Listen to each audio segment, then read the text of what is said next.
Hey guys, Martin here from Mattress Clarity. So if you're watching this video, you might be dealing with insomnia, but don't worry, you're not alone. I've dealt with insomnia and over 60 million Americans deal with it every year. But today I want to talk about what exactly insomnia is, the different types of insomnia, how you can know you have insomnia, and what your treatment options are. So a lot of information to go over, so if at any point you want more information, just leave a question in the comment section below. But now, let's get started. So what exactly is insomnia? Well, it's pretty simple. It's when you have trouble falling asleep or staying asleep. But there are two main types of insomnia. That's acute and chronic. Now, acute refers to you're dealing with insomnia for 3 nights a week for between 2 weeks and 3 months. Now, when you get past that 3-month period, you're dealing with chronic insomnia. But how do you know that you have insomnia? There are some pretty clear signs. So first off, at night, you have trouble falling asleep. You have trouble staying asleep. As I said, you wake up in the middle of the night, have trouble falling back asleep, waking up super early in the morning as well. So that's what's happening at night, but you're also going to see some symptoms throughout the day as well. And the first thing is just feeling not well rested, feeling sleepy, feeling groggy throughout the day. You might feel irritable or depressed or even more anxious. I personally struggle with anxiety. It's a major issue for me, especially if I haven't slept well. If you're at work or at school, you might have trouble focusing, or your productivity may be down. You might make more mistakes or more errors. And then last but not least, a major symptom of insomnia is thinking about insomnia. So you're thinking about your sleep all day long. That is a major symptom of insomnia. But I do want to say that I am not a doctor. So if you feel like you're struggling with insomnia, especially chronic insomnia, I do recommend seeing a medical professional. So as I said, insomnia is very, very common. Over 60 million Americans deal with it every year. But what increases your chances of developing insomnia? Well, first off, we have stress. Now, this could be financial stress. It could be familial stress, the death of a family member. It could also be work stress. A recent survey found that a large amount of American workers have trouble sleeping at night because of some kind of work stress. A mean boss, a mean coworker. I love my bosses here at Mattress Clarity, but not everyone has a great boss like I do.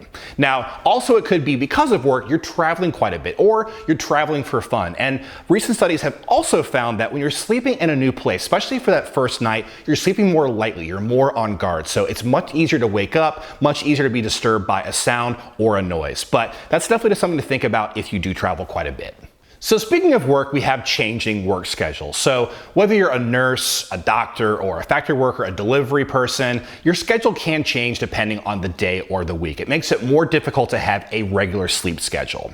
I personally worked in the restaurant industry for many, many years. We called it the clopen, where you close the night before till 4 a.m., come the next day, open up the restaurant at 9:30 a.m. Then I would have a couple days off to catch up on sleep during the day, sleep during the night. My sleep schedule was completely thrown off, and I would definitely deal with insomnia when I was dealing with that. Now, also, there's technology to talk about. So a lot of us like to go to bed and have our phone in our hand and check out YouTube, check out Facebook before we go to sleep. I personally love to do that. I like to watch Tim and Eric videos before I go to bed, check out the new Toast of London videos, but it's not good for your sleep. So the blue light emitted by cell phones, laptops, and tablets is actually disturbing your circadian rhythms, making it more difficult to fall asleep and to stay asleep.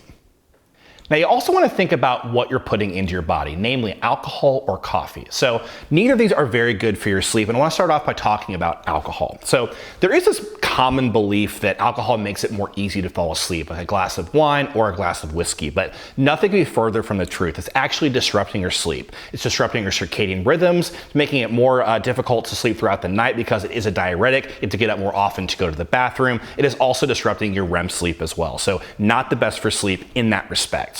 And then we have coffee. Now, coffee is a stimulant. It can help you get through the day, but it is not the best for sleep. So coffee tricks your brain into thinking that you're not as tired as you actually are. And especially if you have it later in the day, you might find it more difficult to fall asleep and stay asleep. It is also a diuretic like alcohol, so you might get up during the middle of the night to go to the bathroom. And lastly, certain health conditions can make it more likely that you develop insomnia. They could be mental, like depression or anxiety or ADHD, or they could be physical, like acid reflux. It could be chronic pain, arthritis, or allergies.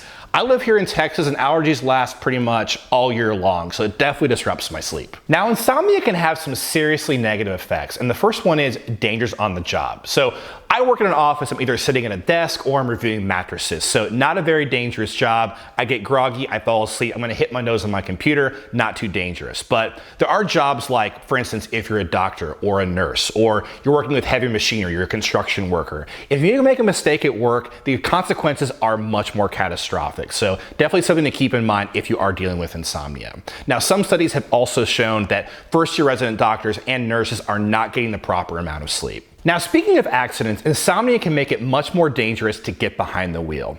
Recent studies have shown that for people who sleep less than 7 hours a night, they are much more likely to get in a traffic accident the next day. Also, the AAA Foundation for Traffic Safety says that out of all traffic accidents, almost 10% of those are because of drowsy driving. And lastly, insomnia can negatively impact your mental and your physical health. Speaking of mental health, it could be anxiety, depression, and what's really kind of frustrating about that is because of insomnia, you can deal with anxiety and depression, but if you have anxiety and depression already, it can actually cause you to have insomnia, so they kind of feed off each other. Now, we also have negative physical health outcomes as well. For instance, if you have insomnia, you have a greater chance of dealing with high cholesterol, breast cancer, or even Alzheimer's.